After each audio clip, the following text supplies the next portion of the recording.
Breaking news నంద్యాలలోని లలిత నగర్లో విషాదం చోటు చేసుకుంది. మరికానే వివాహిత తన ఇద్దరు చిన్నారులకు విషమిచ్చి అనంతరం తాను కూడా ఊరేసుకుని ప్రాణాలు తీసుకుంది. ఒకే కుటుంబంలో ముగ్గురు మృతి చెందడంతో స్థానికంగా తీవ్ర కలకలం రేగింది. కుటుంబ కలహాలే దారుణానికి కారణమని బంధువులు భావిస్తున్నారు. భర్త ఆత్మామల వేధింపులు తట్టుకోలేక మల్లిక ఈ తీవ్ర నిర్ణయం తీసుకుందని మృతురాలి బంధువులు ఆరోపిస్తున్నారు. సమాచారం అందుకున్న పోలీసులు ఘటనా స్థలికి చేరుకుని మృతదేహాలు పోస్టుమార్టం నిమిత్తం నంద్యాల ప్రభుత్వ హాస్పిటల్కు తరలించారు. ఘటనపై కేసు నమోదు చేసి దర్యాప్తు చేపట్టారు.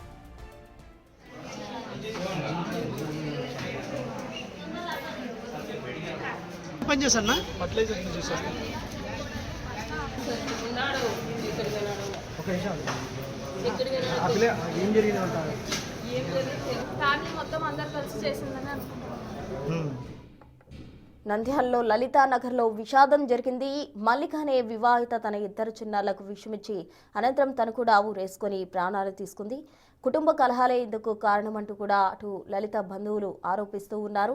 ఒకే కుటుంబంలో ముగ్గురు మృతి చెందడంతో స్థానికంగా తీవ్ర కలకలం రేగిందని చెప్పుకోవాలి. ఎందుకంటే కుటుంబ కలహాల నేపథ్యంలో ఈ దారుణమైన నిర్ణయం తీసుకుందంటూ బంధువులు భావిస్తూ ఉన్నారు. భర్త అత్తమామల వేధింపులు తాళలేకే మల్లిక ఈ తీవ్ర నిర్ణయం తీసుకుందని మృతురాలి బంధువులు ఆరోపిస్తూ ఉన్నారు. సమాచారం అందుకున్న పోలీసులు ఘటనా స్థలికి చేరుకుని మృతదేహాలను పోస్టుమార్టం నిమిత్తం నంద్యాల ప్రభుత్వ హాస్పిటల్కు తరలించారు. ఘటనపై కేసు నమోదు చేసి దర్యాప్తు చేస్తూ ఉన్నారు పోలీసులు. మొత్తంగా మల్లిక అనే వివాహిత ఇద్దరు చిన్నారులకు కూడా విషమిచ్చి అనంతరం తాను కూడా ఊరేసుకుని ప్రాణాలు తీసుకున్న ఘటన తీవ్ర విషాదాన్ని నింపిందని చెప్పాలి. దీనికి సంబంధించి పూర్తి వివరాలు అందించేందుకు మా ప్రతినిధి శ్రీరామ్ సిద్ధంగా ఉన్నారు. శ్రీరామ్, చెప్పండి, మల్లిక అనే వివాహిత తన ఇద్దరు చిన్నారులకు కూడా విషమిచ్చి అనంతరం ఆమె కూడా ఊరేసుకుంది. అసలు ఆమె ఊరేసుకోవడానికి గల కారణాలేంటి? బంధువులు ఏం చెప్తున్నారు?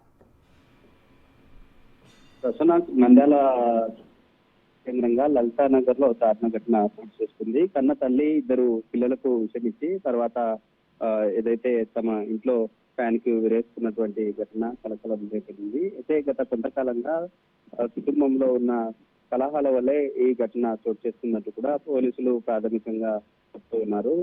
భర్త అత్త మామల వేధింపుల వల్లే ఉరివేస్తున్నట్లుగా కూడా బంధువులు ఆరోపిస్తూ ఉన్నారు. ఎందుకంటే తమ సొంత బంధువు అయినటువంటి మేనమామ కూతుర్ని మ్యారేజ్ చేసుకుని దాదాపు 7 సంవత్సరాల వివాహిత జీవితంలో ఇద్దరు కూడా కలిసి ఉన్నటువంటి పరిస్థితి. ఈ రోజు ఉదయం లేచి చూసేసరికి విగత జీవిగా పడినటువంటి మల్లికను చూసి తమ బంధువులకు ఫోన్ చేశారు. బంధువులకు ఫోన్ చేసి తర్వాత అక్కడికి వెళ్లి చూసేసరికి ఇద్దరు పిల్లలు, తమ మల్లిక ఎవరైతే తమ భార్య ఉన్నారో అతను ఆమె కూడా పూర్తిగా మరణించినట్లు అక్కడి నుండి నేరుగా నంద్యాల జీజీహెచ్ కు యొక్క పోస్ట్ మార్టం నిమిత్తం తరలించినటువంటి పరిస్థితి. పోలీసులు కూడా ఘటనా స్థలానికి చేరుకొని ప్రాథమికంగా దర్యాప్తు చేపట్టారు. అసలు మల్లిక ఎందుకు ఈ విధంగా సూసైడ్ చేసుకోవాల్సిన పరిస్థితి ఉంది, పిల్లల్ని విషమిచ్చి ఈ విధంగా ఈ ఘటనకు పాల్పడాల్సినటువంటి పరిస్థితి ఎందుకు నెలకొంది అనే కోణంలో పోలీసులు ప్రాథమికంగా విచారణ చేపడుతున్నటువంటి పరిస్థితి అయితే ఉంది. అయితే ఇప్పటికే తమ భర్త కావచ్చు లేదా అత్త మామలు కూడా పరారీలో ఉన్నట్లుగా పోలీసులు చెప్తున్నారు. Right Sriram, thank you.